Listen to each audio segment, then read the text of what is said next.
Matt Barrows of The Athletic. He covers the San Francisco 49ers. Matt, thank you so much for joining us. Really appreciate it.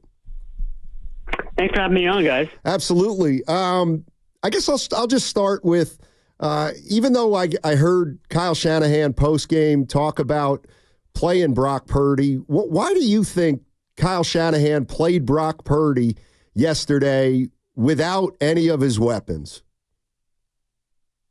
It's a good question. I think in hindsight, maybe you don't play him. I just don't understand what they got out of it that was so productive. I feel like the risks outweigh any gains. But, Purdy's point was that, you practice all the time and you get into rhythms, but it's different in a game. And he was talking about the mental clock. And ironically, one of the things he wanted to work on was the mental clock about a pass rush and getting hit, which you don't get in practices. They just kind of tag the quarterback or run past the quarterback. So, it's hard to sort of sharpen that. He certainly got, a couple of instances where he had to deal with getting hit by the New Orleans Saints. So I guess it was valuable in that regard. My point is that, he's going to play on Friday in Las Vegas, and he's going to play with a lot of the starters. Not every starter, but a lot more than played last night. So to me, that was, that's your warm up. And that, I don't know, the Saints outing, 11 snaps, 6 pass attempts, 2 completions, a handful of QB hits. I'm not sure that was worth it. You think that, and we're joined by Matt Barrows of The Athletic, you think it could have had anything to do with the fact that he canceled the joint practices, which I guess if we're to understand Kyle, he thinks those are even more important than the exhibition games. Yeah, for sure. I mean, they needed to sort of replicate that in one way, shape, or form. They did have some good practices amongst themselves last week, and so I think that went towards doing that. But I think you're right. Getting some of those starters into that game, they're going to probably rely on Dominic Purdy at right guard, for example, maybe even as soon as the Jets game in Week 1. So getting that unit, getting Purdy behind that unit or as much of that unit as you could last night, that was probably valuable to do. Again, I feel like those guys are all going to be playing maybe even a half against the Raiders. So that's the true warm-up for the season.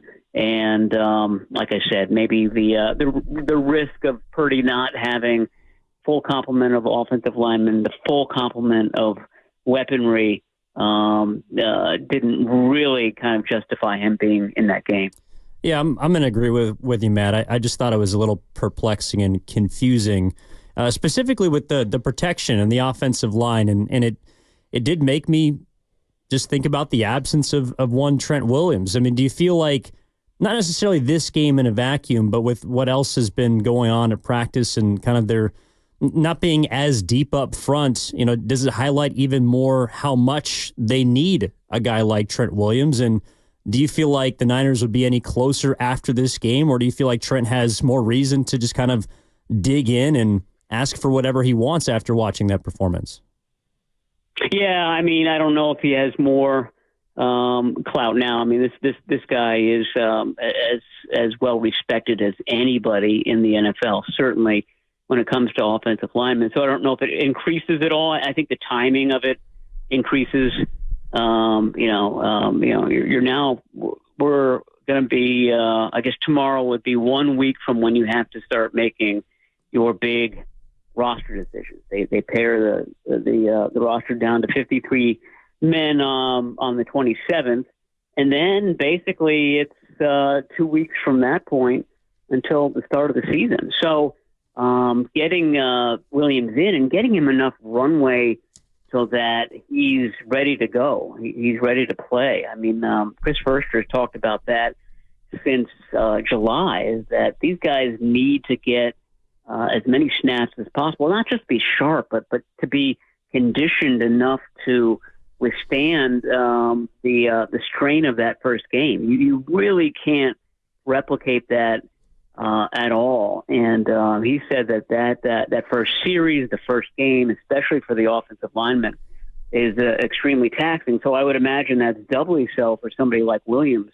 if he's not getting any preseason games, if he's getting very scant training camp-like snaps. So I think that we're starting to get to the bewitching hour as far as when he really needs to get back so that he can have a true warm-up for the Jets game on the 9th.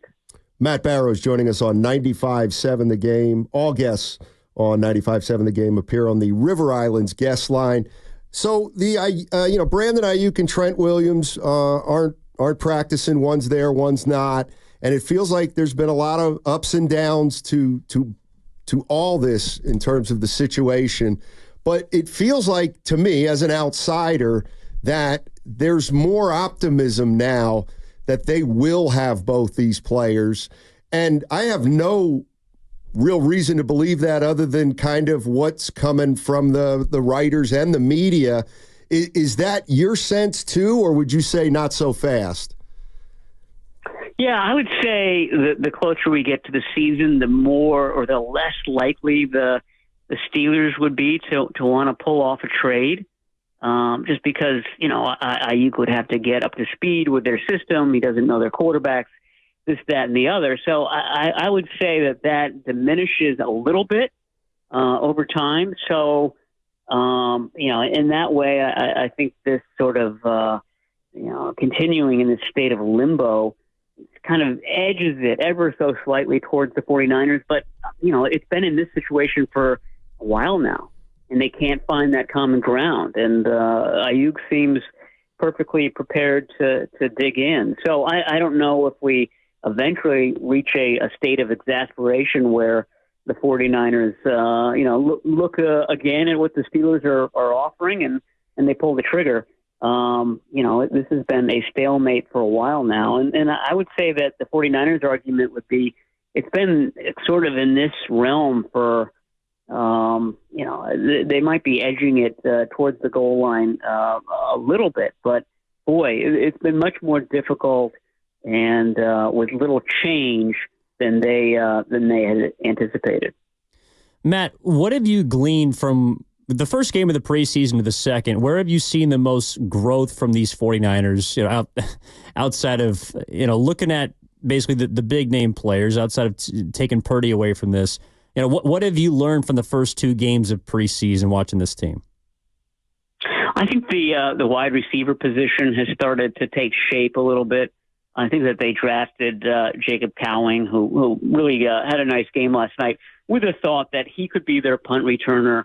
He could basically be their 2024 version of Ray McLeod, who was both their return man and sort of the understudy for Deebo Samuel, a guy who could come in, take some end arounds, gadget plays, things like that.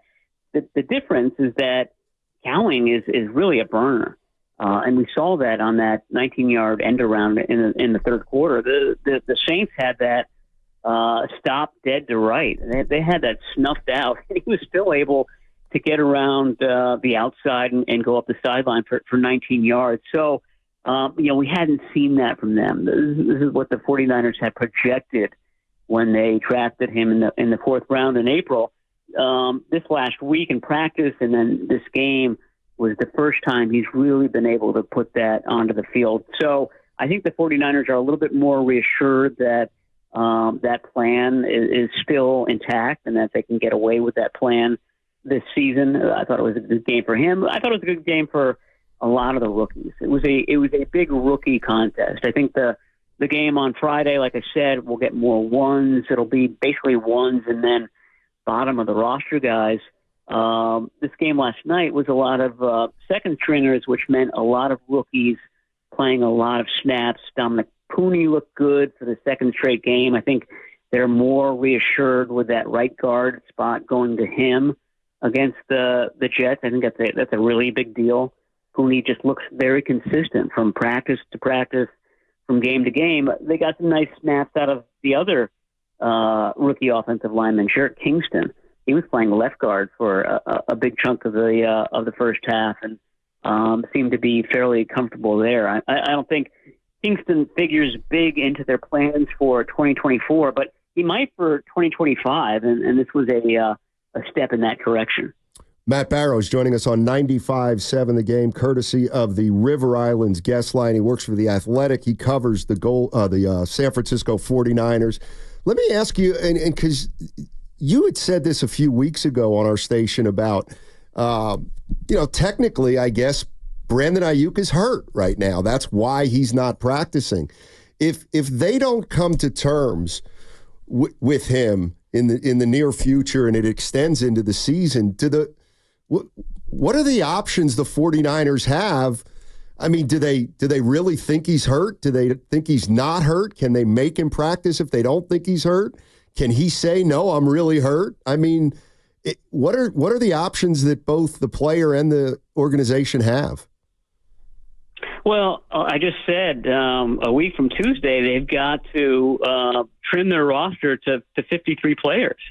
And if he right now, he's an active member of this roster. He's not practicing, but he's one of the 90 players. And so they have to make a decision at that point. If he's still there in this limbo situation a week from tomorrow, I'm not exactly sure what they're going to do, but they probably have to keep an extra wide receiver because he's not practicing and he wouldn't be playing in that instance. Now, they are on the record of saying that he reported to camp with neck and back injuries, and they're kind of keeping to that. It's a major wink, wink, nudge, nudge situation, but technically that's true. So it may allow them the wiggle room to put him on an injury list to begin the season. But they have to start making these decisions pretty soon, and that's at a crucial position. I mean, in an ideal world, Ricky Pearsall was getting a lot of these Brandon Ayuk snaps. He's gotten very few of those because he's been injured. He might be back at practice this week. Kyle Shanahan wasn't sure. My point being is that they already have some wide receivers that they'd like to keep around, but who might not be all that useful for them to begin the season. Brandon Ayuk just makes that a little bit more murky going into that Jets game. Well, Matt, the last one I have for you is about BA, because over the last few days, there's been a couple of things that have come out. Kyle Shanahan told you guys, number one, on Friday, that he doesn't look at things in terms of a one-year prism. He tries to look at multiple years. There was a report from ESPN that it's really down to the fourth or potentially final year in the deal of whatever Ayuk is supposed to be near the goal line of making. And John Lynch was also quoted last week as saying, I wish I knew what the holdup was with BA. What do you think is the holdup at this point, and what is going to be the, I guess, for lack of a better terms, the reason why they get from the goal line into the end zone and keep this guy at San Francisco? Yeah, I mean, I think that's true. It's that last year of the deal, which when you look at these deals, the last year is always a little bit is interesting. I mean, that's when, the big money comes. That's when teams have really an exit out of the contract. And I thought it was interesting when Deebo Samuel went through this a few years ago that his extension was a 3-year deal. And so to me, that's an option. Maybe you make it a 3-year deal instead of a 4-year deal and allow Brandon Ayuk to get another bite at free agency, before he's 30 years old. Maybe the 49ers capitulate on that. I mean, I think that they want him signed for 4 years. I think the whole grand design here is that he and Brock Purdy are a duo for the next 5 years, keeping in mind that Ayuk still has one more year left on his deal.